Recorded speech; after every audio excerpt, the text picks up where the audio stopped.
have wanted to speak with for about a month and a half. I have former Senator Gloria Romero from California. Gloria, thank you so much for joining me today. Thank you. It's an honor to be speaking with you today. Thank you. So just some background for my audience. You were the senator, the majority leader senator of California, and you did that as a Democrat. And then around, at least from what I saw in my Twitter feed, around September 4th of this year, you did a press conference where you said, I can't do this anymore. The party that I've known most of my life has changed. We've seen that with Tulsi Gabbard. We've seen that with Elon Musk. In fact, within the last 48 hours, Tulsi Gabbard, who ran for president as a Democrat, said, I am officially a Republican now. I can't do this. I need Donald Trump to lead us away from war. So I wanted to bring you on, Senator, to hear your story. Many of my family members are Democrats, so I'm very comfortable speaking with both sides. I'm a libertarian myself who happens to vote conservative.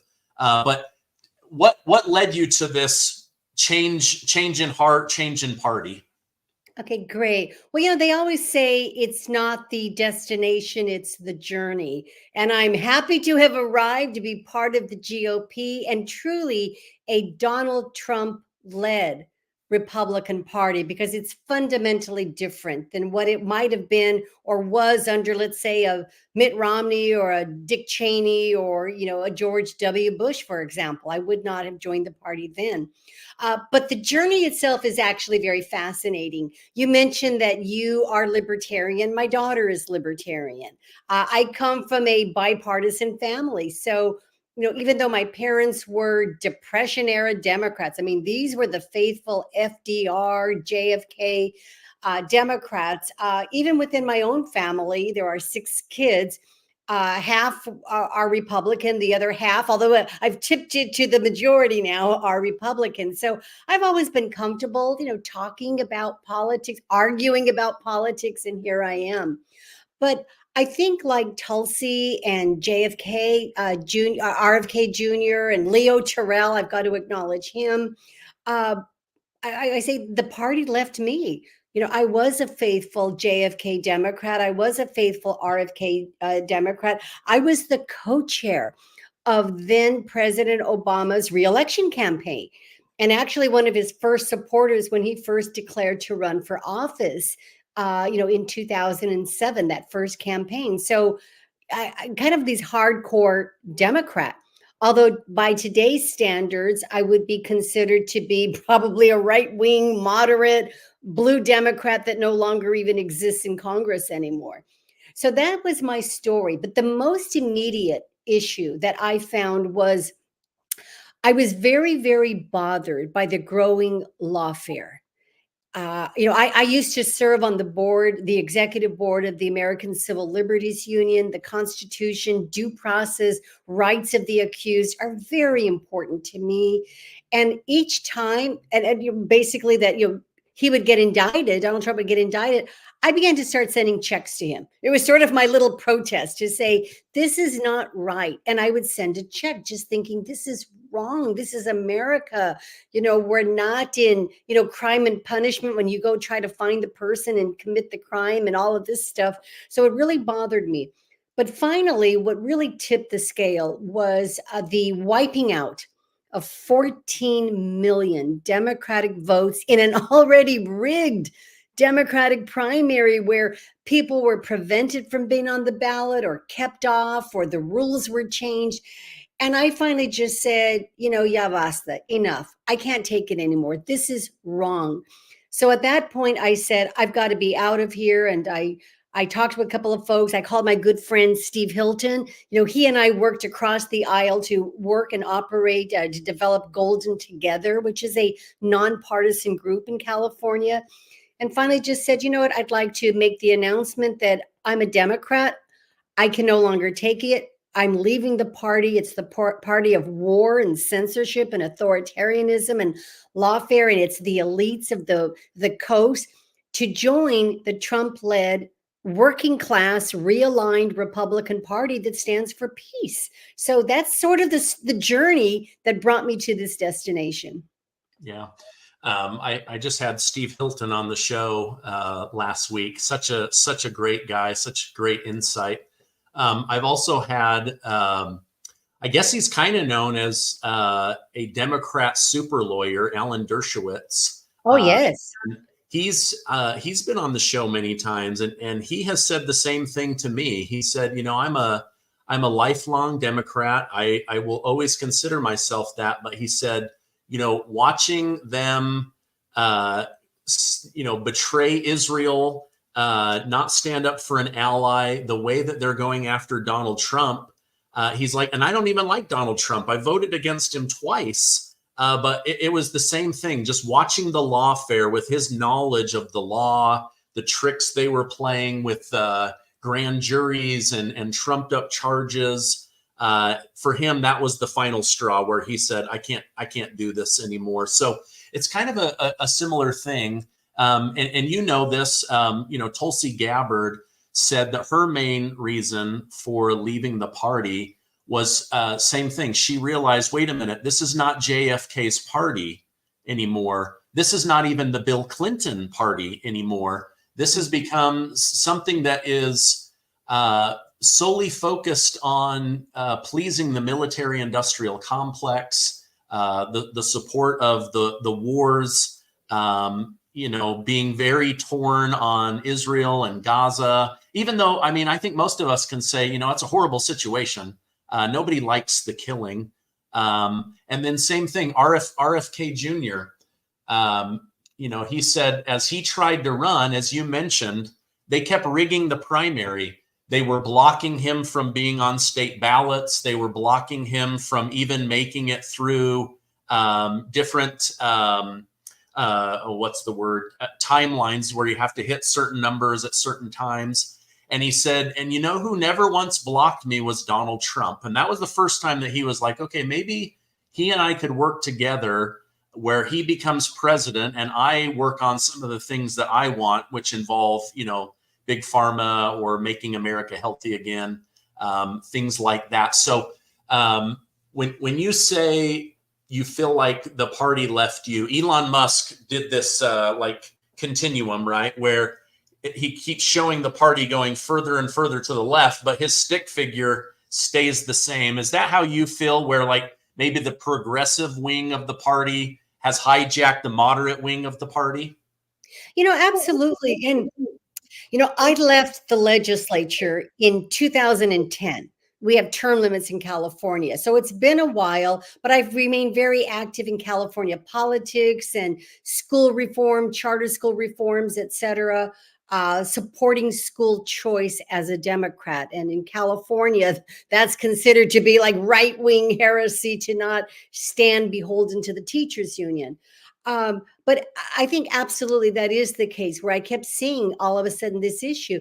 For example, even on issues of, it's become a party that's totally driven by identity, whether it's race or sex and gender. I was a professor before I went to the legislature, and actually the core course that I would teach was a class called Sex and Gender. And it was a course that was offered jointly with the biology department. I was in psychology, so I would offer the 5 weeks in the then quarter system on basically the socialization, the psychology, the cultural, of looking at gender. And the biologist would offer the 5 weeks talking about, the wiring, basically, the genetics, and looking at this. So we did it together. I began to realize that I could not go back to the university today and teach the same course, because I would be rooted out immediately. And so it really became wacko to even look at, as a woman. I grew up in the generation of, I am woman, hear me roar. There's a meaning to that. I've supported Title IX access. And again, too, I think, I will support, of course, transgenders, the choice, et cetera. But when you start taking a look at what we saw in the Olympics and looking at the eradication of women from women's sports, that was just wrong to me. So as a woman and a self-described feminist, I just thought, this didn't make sense. The Me Too movement, I found such hypocrisy as well, where there could be allegations, right or wrong, good or bad, launched against President Trump. But then we began to see the lawfare. And the one that really just, I just thought this is incredulous, was the one in New York. I think it was the E. Jean Carroll case, where the statute was changed to allow litigation to go forward with barely a scintilla of evidence presented. And I look at it and I'd say, okay, every person has a right to tell their story. We have a right to listen to that story, but we don't have to believe it. And that one especially, I thought, was so far-fetched that if we said just believe all women, then you know what? My favorite American novel is To Kill a Mockingbird. And if we took that premise, believe all women, we wouldn't have an Atticus Finch today. To Kill a Mockingbird would have a very different ending than what we see in the hero that Atticus Finch was for Americans, where we understand the rights of the accused to go into a court of law and to, have a right to tell their story. So all of these issues were very disturbing to me. As a Latina, I began to see they were coming after our gas stoves, and anybody who enjoys, tortillas. I said, look, you cannot take a gas stove away from us because you can't toast a tortilla in the name of climate change on an electric range. That's personal. That's cultural, appropriation for me. So all of those issues were just woke, gone crazy. And in addition to the warmongering, the lawfare, the rigging of the primary, the calling him Hitler and every name, I just said, stop it. So like Elon, I'm here, and the party, the Tren de Aragua with the Democratic Party is going one way, and I'm saying, I'm not going down that railroad track. Yeah. As a Latina yourself, I've had several guests on where they legally immigrated to the United States, and they find it very bothersome that so many illegals are coming in through the country. You're there in California. What has been the vibe or the feeling out there from legal immigrants that maybe you rub shoulders with, and their thoughts on this, mass injection of new illegal immigrants that now all of our social safety net systems are struggling to hold up, our school systems, our hospital system? What's been the feeling out there in California? Well, it was a real mistake for the Democratic Party to think that just simply flinging open the southern border would be the way to win the Latino vote and to create a new pool of voters that would vote Democratic. And I think it's backfiring. Every state has become a border state, and I give absolute credit to to Governor Abbott and Governor DeSantis when they said we're going to start sending these immigrants across the country, and especially to Martha's Vineyard, where they could not tolerate having, what was it, just a small plane load of immigrants there, migrants there, and had to ship them out right away. It's wrong because for the most part, and I will say, I believe in looking at reasonable pathways to citizenship. I believe in amnesty, but you have to respect the law. You can't just open the gates, because we knew that it really was, and I don't think it's a conspiracy theory at all. There was looking at how do you ship in new voters, how do you plant people, et cetera, et cetera. How do you try to win a Latino vote? And that's not the way. You fight inflation, you get good jobs, you basically stop the wokeism. There's so much that we can do to win the Latino vote, and opening the borders, because the issue becomes is that the working class, these border states in particular, were the ones that felt the devastation first and foremost. And it was just, I think, a policy that's backfiring. So yeah, from everybody that I hear, and I used to represent East LA, people say, yeah, you want pathways to citizenship. Latinos are a very patriotic community. We believe in law and order. We believe in lawfare. We want rights and dignity and respect and fair due process. but you don't just open a border because it just makes a mockery out of the amnesty process and certainly citizenship. And folks don't support that. Yeah. I served a Christian service mission in Puerto Rico, and they're a commonwealth of the United States. And, a lot of Puerto Rican in Florida and New York and Massachusetts. Anyway, I would watch them. They would get so mad as they would have these huge influxes of Haitians or Dominicans. They say, no, you can't do that. It's disrupting our culture. It's throwing everything off. And so again, as I've spoken with many guests, I have found that many within the Hispanic or Latino community, I think the Democrats thought they would just open their arms to this idea, and really they're saying, no, this is not the way to do it. This is something that I've noticed, and maybe you can correct me or give me some insight, but it seems like this election cycle, the Republican Party has really tried to embrace the Hispanic and Latino community like I've never seen before. I know George Bush Sr. Was very fond of the people of Mexico, but Trump seems to really understand that, maybe because he owns so many properties in Florida or something. But within the Democrat Party, I noticed you mentioned identity politics. There's a lot of like shame white people into remaining loyal and shame black people into remaining loyal, but then they kind of ignore the Hispanic Latino vote, which is the second largest voting bloc in America. Am I wrong on that observation? No, I would agree with you on that. And I think that's been true for, both the Republican and the Democratic Party. I mean, even today, honestly, I'd like to see more of a focus as well, too, on the very strong Latino vote, because I think it's a critical vote, not only in the swing states, but like places in California and other places that are considered to be blue voting states. And I think what we have found there with looking at, family issues, faith issues, looking at the country overall, Latinos have basically just had it with the Democratic Party and are no longer being obedient peons on the plantation any longer. I'm really proud that here on the east side of Los Angeles, Jesse Holguin has started what's called the Lexit, the Latino exit from the Democratic Party. And he was at that town hall with President Trump in Doral in Florida just yesterday, talking about the Latino exit stampede, dare I say, out of the Democratic Party.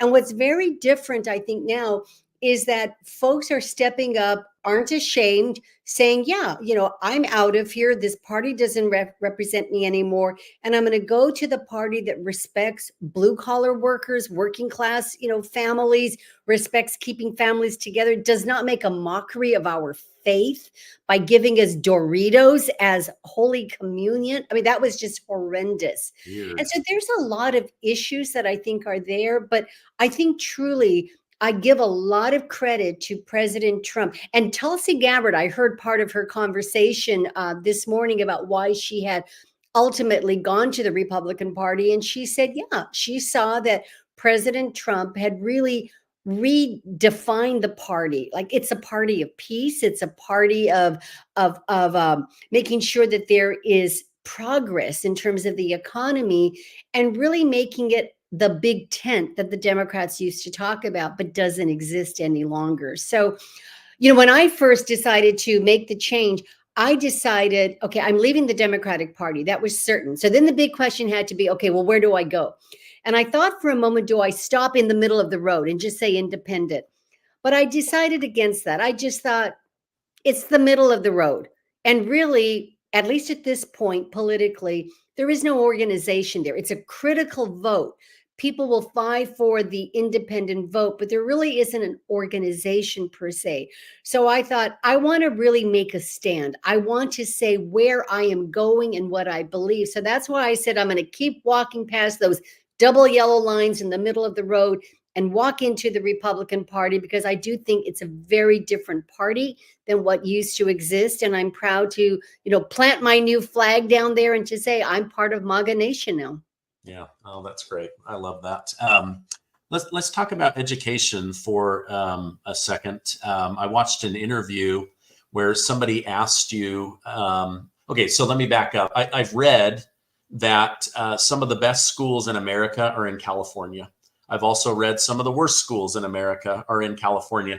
I believe that probably has more to do with location, but just even within the African American Black community there in California, there are many school systems where with reading there's a 70% failure rate, and with math there's an 80% failure rate. I don't think this has anything to do with race. Is this based on demographics or location, or why are some schools struggling so much out there? Well, you're absolutely right on those numbers, and they are horrifying overall. California is one of the most prosperous states when it comes to funding education. In California, almost half the budget, one of the biggest state budgets in the country, is dedicated to education, to public schools. And one of the most powerful political forces in California is, of course, the teachers union and its allies, but especially the teachers union. More important, more powerful than, big pharma and oil and tobacco and all like those bad guys that the Democrats always talk about. It's the teachers union. It's got a very powerful war chest. And so that's something that, for example, myself, when I first went to the legislature, just to give some backdrop as to answer your question, I'm not from the middle class, and I didn't have a great lawn, by the way, when I talk about my upbringing. But my mother did have a sixth grade level of education. She emphasized very much the importance of education. And her desire was for each of her 6 children to at least graduate from high school. I went beyond that. I got a PhD, and I ended up chairing as well the education committee in the state Senate. And I know she would be very, very happy, had she lived. But she was a big influence on me because I saw her dream and her reality, her understanding. A child of the Depression, it's education that's the key to the American dream. And so my feeling was, even again, too, as a Democrat, by any means necessary. I was one of those Democrats from a long time ago as well that said, yes, I want to invest in the public education system, but like the Kennedys before, and it's rarely ever spoken about, I believe in vouchers. I believe in opportunity scholarships. I mean, if it's a Catholic school, a private school, looking at educational savings account, especially, and I said we can start by targeting those communities where we know, because the state does keep records on these proficiency rates. And yet we have closed systems where you have to go to the school to which you are assigned by zip code, and you can't get out. And then there's the fight against charter schools. So these numbers are absolutely crazy, insane, unbelievable. And this was why also I was not going to be a supporter of Kamala Harris, because you may recall that she ran the law. She talks about it all the time, how she was tough on truancy and she passed a bill, blah, blah, blah. And you think, okay, fine, we got to have kids going to school. They shouldn't be truant. It does detract from education. But here was the issue. Who was she going after? Who was she looking to lock up? Quite frankly, these were mostly low income, mostly African American women in the Oakland area where she used to represent. So then you fast forward a number of years when she is then the Attorney General of California. And what does she do? She helps the teachers union to overturn a very important court victory that children and their parents brought forth and won in Superior Court, basically going after the education system on how it basically rigs. And basically you end up with, pardon me being explicit, but basically crap teachers in the most needy schools because you don't have any real, tenure is given if you breathe for 15 months and then you get it and no regulation. So it really is something where you look at that. So I thought, here's the irony. She's locking up mothers for not sending their kids to a failing school. And when she has an opportunity to stand up and do reforms to turn around the system itself, what does she do? She doesn't stand with the minority mothers and, across the board. What she does is she hitches herself to the powerful teachers union because she's already planning a senatorial run at that point, to basically say, too bad, so sad, you got to stay there, and to basically overturn that decision. So that is the hypocrisy of Kamala Harris. Her record on education is just appalling, and it needs to be understood overall. Okay. No, that's really interesting insight. She was labeled, not by me, but the media, as the most unpopular vice president in 100 years. Suddenly, she's the best thing to happen to the Democrat Party since Barack Obama. Why the sudden change? Is it all just smoke and mirrors? They need her to win, and they're going to put $1 billion behind changing your mind that she's great? Why the sudden shift from so unpopular to the best thing ever? There's probably a lot of reasons for that, but I think the bottom line is, welcome to the political machines of those in power. This is the Democratic Party. It was clear that, Uncle Joe couldn't go forward, basically dementia. And so they had to do the switcheroo. And there she was. And because the party was based on identity politics, all of a sudden, oh my God, you can't have a white guy, come over and take over for a black woman. And how would it look? And blah, blah, blah. So basically, you die by the sword that you carry. And so there was the Democratic Party basically saying, okay, fine, you want to support DEI? Here it is. You take her. And so suddenly then with that script, then they have to kind of prop her up and say, oh, we didn't mean any of that. She really is fabulous. And then you have a lame stream. I don't even want to call them mainstream, but a propaganda mill that builds it up. They're all attached together. I mean, look at the horrific story of the Atlantic today, where you basically have, this is a left-wing publication that's run by actually the widow of Steve Jobs, a very close friend of Kamala Harris, somebody who has donated heavily to the Democratic Party. And what do they do in their so-called October surprise that is failing on its face 13 days away from the election? They're trying to say that, Trump is the worst Hitler ever, like beyond Hitler himself. So that's what they've done. And it really is amazing to take a look at the power of the media to construct the narrative and to carry them. And in California, that is what has been done every step of the way with Kamala Harris. She has been coddled. She has been helped. She has been aided and abetted. She has failed up. And today, I am glad finally we get a chance to see her. And if not for especially X and alternative media and podcasts and websites like yours and others who are willing to take this on, we would be back in the situation where we just believe what the lamestream media is putting out, and it's blowing up, and we're getting a chance to, like, the Wizard of Oz, we're lifting the curtain and we're seeing behind, and we're seeing, and I hate to use that word cackling, but I'm like, as a woman, as somebody who's been in elected office, like, just shut up, stop laughing. Why are you laughing?